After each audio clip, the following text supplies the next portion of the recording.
بسم الله الرحمن الرحيم.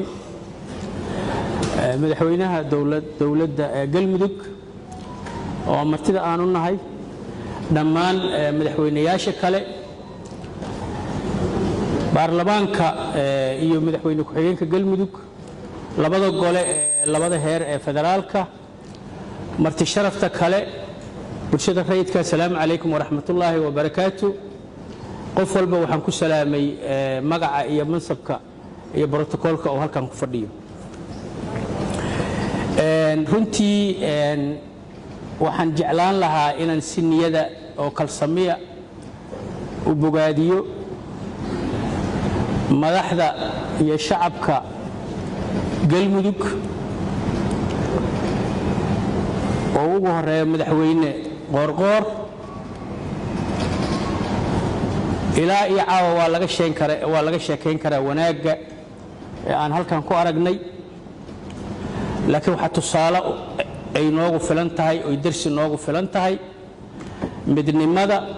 iyo wanaagga iyo isla shaqaynta iyo isla buuxintu waxay dhali karaan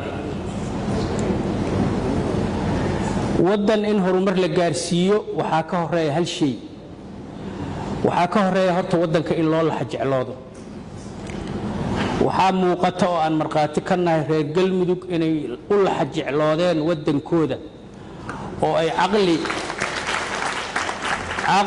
iyo cilmi iyo effort waxay hayeen ay halkaan isugu keeneen hogaaminta madaxweyne qoorqoor iyo personalitiskiisa iyanu intaasoo dada iyo intaasoo horumar isku haayeen bogaadin gaar ah ayaan madaxweyne kaaga bogaadinaya waxa kale aan rabaa inaan soo dhaweeyo saaxiibkay madaxweynaha dawladda Jubbaland Axmed Madoobe oo runtii sidii doorashadiisa ay u dhacday aanan golayaashan maba dhicin laakiin aan ka soo qayb gelin asagana waxaan ku leenahay ka soo qayb gal wanaagsan taladaada iyo odaynimadaada waa u baahannahay adigana soo dhawow run ahaantii war badan ma la ii reebin runtii waxaan rabaa inaan 3 qodob kaliya aan dul istaago shirka ujeedadiisa iyo waxa laga filanaayo iyo meesha aan u soconno iyo waxa aan rajaynayno dhammaan waxaa cabiray madaxweynayaashii iga horeeyay qodobka ugu horeeya oo aan rabo inaan dul istaago waa qodobka dastuurka dhammaanteen waxa halkaan aan isugu nimid oo isugu keenay waa dastuurkaanu waa shay ka dhashay colaadii wadankaanu galay kala aanbixi kala irdhowgii isku soo jiijiididiisii qof walba aniga waxaan laga tiro waxaan hal geliyo ilaa dhowr iyo 10 draft ayuu maray wixii laga badi waayay ayaa halkaas lagu qoray dadka u haysta inuu yahay dokumenti iska caadiya waa dhaxalka aan ku wada joogno ilmaheennuna ay ku wada joogi doonaan waxay la mid tahay ayadoo family isla dhashay kulligood intay waalidkooda ay u yimaadaan ay yiraahdaan aabow hooyow walaalkay iga weyn iyo walaalkay iga weyn shaki baan ka qabaa intaad nooshahay wax noo kala qor waxaas aan ku dhaqanno markaad dhimato dastuurku muhiimadaas uu leeyahay waxa ayaamankan batay in dastuurka la duro waxa lagu leeyahay waa qabyo dastuurku qabyo maaha waa turjumaad qaldan kelmadda ingiriiska draft waxa waaye ilaa laga ansaxiyo umbuu draft yahay ma ahe Soomaaliya waxay isdhihi lahayd waystri Djibouti laga soo bilaabay sida madaxweynayaashu u sheegeen ilaa hadda muxuu ahaa senator Cabdi Qaydiid iyo tiimkooda waxay Soomaaliya isdhihi lahayd ayaa halkaas la dhuudhuujinaya wax aqliya oo naga maqan oo banaanka naga jira huma jiraan waxa la yiraahdaa wuu iska hor imaana dastuurku ma iska hor imaanayo waxay ku xiran tahay in il naxariis leh lagu fiiriyo in niyad waxay u baahan tahay in niyad wanaag lagu fasiro waxay u baahan tahay in il hooyo lagu fiiriyo oo aanan il eedo lagu fiirin dastuurka haddii il hooyo lagu fiiriyo dastuurka wax ka hadlaysano ma jiraan wixii ka dhimanna haddaa hawsheedu socotahay aan iimaansanno gaar ahaan waxyaalaha dastuurka aan ka dhaxlayno waxaa ka mid ah sida loo sheegay systemkan federaalka oo aan haysanno mar kasta oo ay taladu maxoogaa naga warwareegto halka aan ku taagsannaho waa federaalka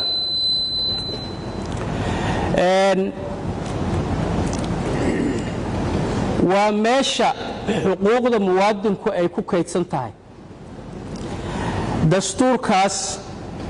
inaan iimaansanno oon wanaagsanno ayay taladeennu ku jirtaa sida dad badan oo yaqaan ay og yihiin aniga samafalkan ka soo shaqayn jiray dad baan wax u qeybin jirnay dadka marka safka la geliyo haddii safkaas loo hoggaansamo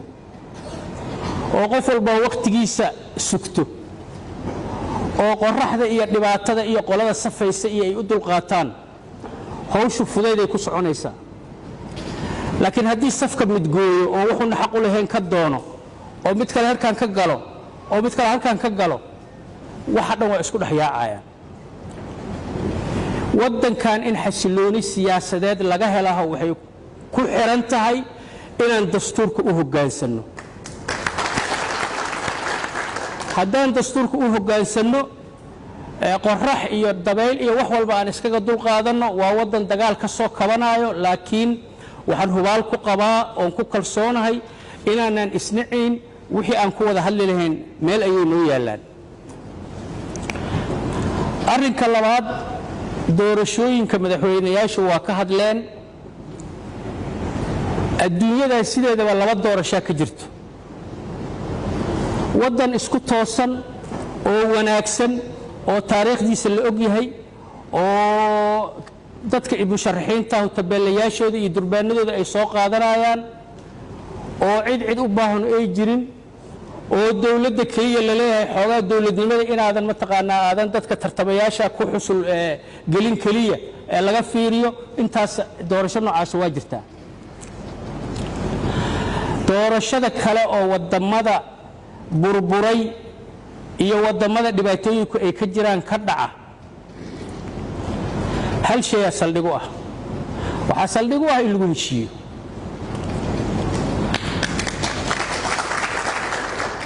labaatankii sano la soo dhaafay wadamada nooceena oo ay doorashooyinku ka dhaceen oo ay ka mid tahay Afghanistan oo ay ka mid tahay Liberia oo ay ka mid tahay Sierra Leone oo ay ka mid tahay Congo oo ay ka mid tahay East Timor waxay doorashadoodu ku dhacday heshiiskaas oo ah inay afar kooxood ka heshiiso marka la leeyahay macnaheedu maaha in hal qol isugu keeno laakiin inay talada heshiis ka yihiin koow cidda taladu gacanta ugu jirto sababtoo ah waxay hayaan dhaqaalihii imkaaniyaadkii awooddii amnigii waa loo baahan yahay ha ahaadaan heer gobol ama ha ahaadaan heer ka koreeya dadka xukunka hawada uga jirto oo raba inay kuraastaas ayaguna markooda soo fuulaan waxba kama duwana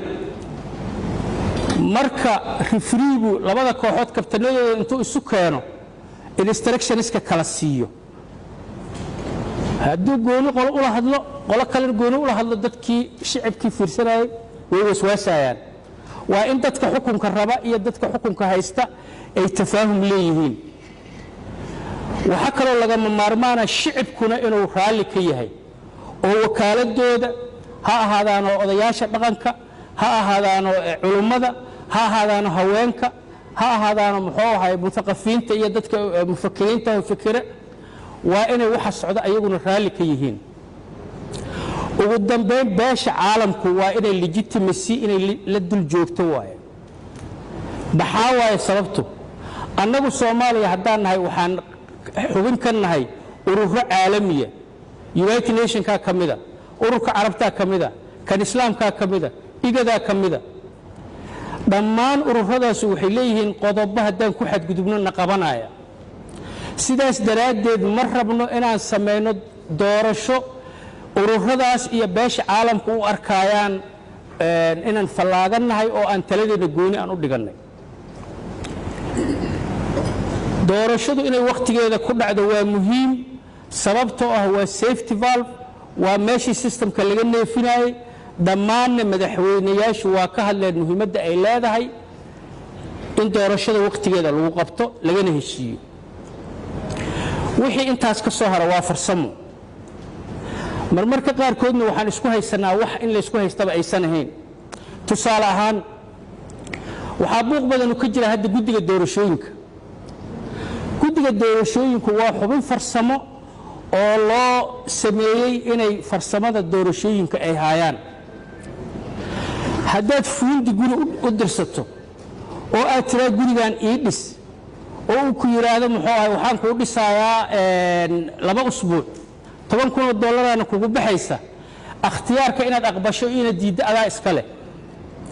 فوندي وحقوق ملأ إنه كالا مرمو عريشان كودي سات نجحان كودي سات شقتها أسوي ملأ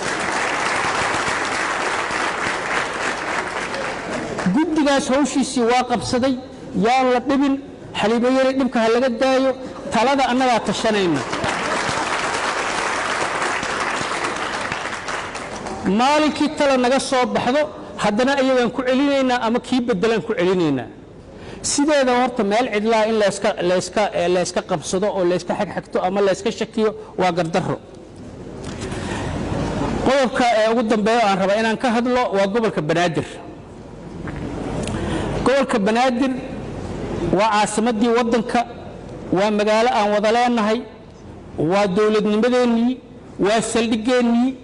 وهلك قروح ذين يقاب درهدين لبضوا أي كم مقدان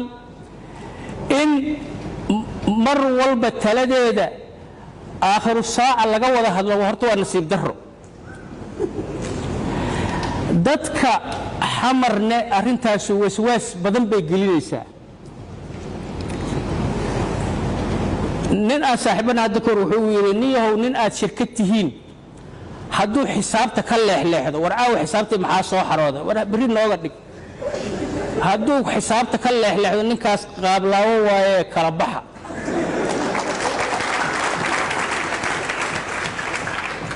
in matalaada xamar iyo maqaamka xamar saacadda ugu dambaysa sidii excuse loogu sameeynayo biraa laga hadli saadan baa laga hadli kana laga hadli last minute ka la iskugu yimaado waa nasiib darro magaalada xamar ومقالة عشورته أبو بدن لغا قادو دولة فدرالك إيا قبل كبنادر إيا الشباب مركا اللي اسكد درو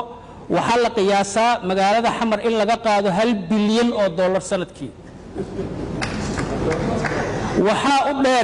وحا أدير أمن الدرو إيا محوها رفات كلا ودولة نمدا إيا عاصمة نمدا نفتا هذا كسو قارة متلاد وحقوق كموادن كهولية هاي ماشوا دونا بهالجوجو